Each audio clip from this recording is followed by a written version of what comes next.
Hey guys, today I'm going to talk about giveaways. Are they worth it? And maybe some alternatives. So, welcome to A Book in the Making. I am Diana Lundström. So, giveaways. So, you all know these giveaways from Facebook, for example, or YouTube, or places like this. And as an author, I want to make the discussion or have the discussion, are these giveaways worth it? Because we're giving away our book, which might not have been like the cost of material, probably isn't that expensive, but is it really worth it for what you're getting back in in audience and in views? So I would say, if you have a huge following already who you know is just waiting for your book, it can be a good idea. Using giveaways to create audience can be kind of tough because, like with competitions, for example, it can be the wrong kind of people that you attract. So if I'm doing a giveaway or a competition saying, hey, you're getting my book, and maybe a gift certificate, or I made a big gift basket or something, all you need to do is write your comment or guess how many pages the book are, or something like that.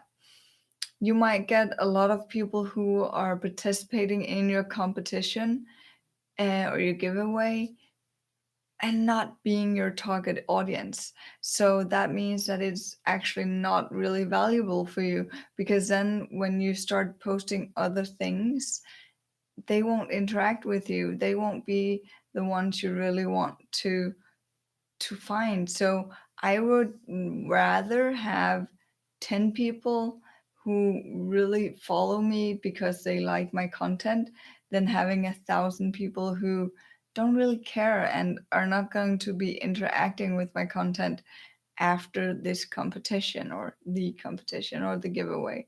So I think it depends on your audience size, how many people you already have. Do you have a really um, loyal following already? Because then it's a really good idea. Um, so I wanted to give you some alternative when we're talking about giveaways. And I'm thinking you could do sponsors instead. If you do want to give away some books, it could be at offices. That makes sense. For example, me giving my book to doctors' offices, or to psychologists' offices, psych. Okay, you know what I mean.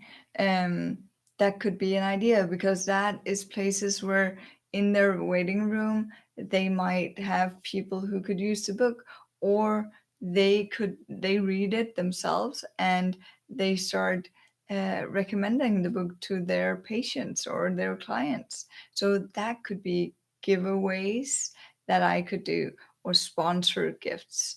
Um, the thing with sponsor gifts and giveaways, it's all about creating attention and creating sales. So another way to do it, what I did a book package with my two books, and I made some reflection questions cards that I also gave away. And it was at this event where there was like um 6,000 entries, and maybe, I don't know, 100 gifts. So I'm not even sure how much I actually got of attention from that, but I did it because um it's a cause that I want to support, right? So it's maybe more of a one-to-one. So the person who won it actually called me up, and I sent it to her the other day. So that's good, right? But I don't think it really gave me a lot. But thinking about opportunities like this where you can give away stuff that will get you exposure in the marketing of that event or in that thing, um, where you don't necessarily have to be the one doing the exposing or the marketing. Um, Another thing that I did, I gave 3 books away actually for a giveaway for a magazine. So that magazine was printed in, I think it was 700,000 copies and sent out to their members. And that actually boosted my sales. So I had to sell, I think, 20 books to have that investment back, and I did. And that brought knowledge of my book out to even a broader audience. And whenever they think or they need the book or think of someone who might need it, now they know it exists. So also think about it as something that's not a here and now necessarily, but something that can benefit you in the long run. But be very, like, really think about where would this benefit. I really was thinking, should I do this with this magazine? But decided, okay, let's try it. They contacted me if I wanted it to donate. And I was like, I might as well try it, because see if it works. If it doesn't work, where's my audience?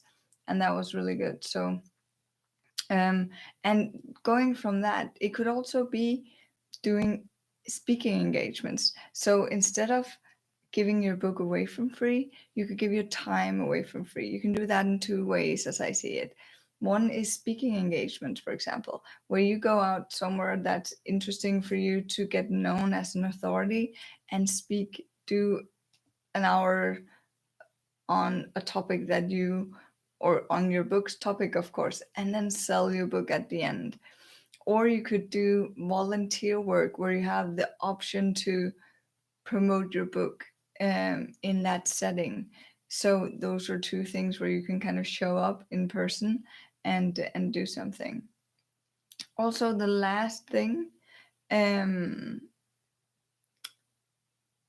the last thing that I want to share with you is in regards um, to doing the donations of your, or sponsoring your book. I did from the other side of the table. Last spring, I did auctions for charity. So I raised about $10,000 by going around to my network and asking if they wanted it to support me um, and sponsor gifts for these auctions, where the money went to the Danish MS Society. And for me, it was amazing to see my network step up. For the people who donated, I made a commitment to go to, like, to promote these X amount of times during this period, and that they were the focus for this long in this period of time that the auctions ran. So if you choose to sponsor, here's the point, amongst others, but if you choose to actually sponsor, then think about what is it that you're getting in return. Is it, for example, me going 3 books out to 700,000 people? That's freaking amazing. Really, really, really cheap marketing. Me having a competition on Facebook where I have 1 book and I'm the one doing all the work, and it might not get a lot of, it might not get to a lot of people because no one was sharing or whatever the course was, right? So that's a lot of work for nothing, really. So if I contact you, for example, say, um, do you want to donate your book? And say, yeah, but I would, but I need to know what I get in return. Or if you contact people saying, I would love to donate my book if you do this for me. So always, even though you're the one approaching, you can do some, you can have some saying, I want this in return. You're doing it also if you're choosing book bloggers, you're asking them for a review in return, right? So thinking about what is the return you're getting. So every time you do something, think about the return. I would again rather do other stuff than pure giveaways, because if you don't have a large audience, it can be really hard. Or maybe have someone team up with someone, make a book package where you're with maybe someone who has a bigger audience than you. So say you team up like four authors whose books are within the same kind of area but not quite. So you're not direct competition, but people who read your book would also like to read the others. So make a book package and then do a giveaway. That is a way better way because you will promote to each other's audiences. So I hope this made sense for you. I would love to hear if you have some great ideas to do other than giveaways to promote your book, by sponsoring or giving your time away, or anything that you find interesting as a marketing, where you're giving something away. And remember, we're still running the marketing challenge. So in the comments, let me know what and where you posted your content today. Send me a link to that content at challenge at Diana. Oh, sorry, challenge at lundnostrom.com, and let me know what it was. Have an amazing, amazing day. Bye. Oh, I need to actually use the mouse to end this video. Have fun and get shit done.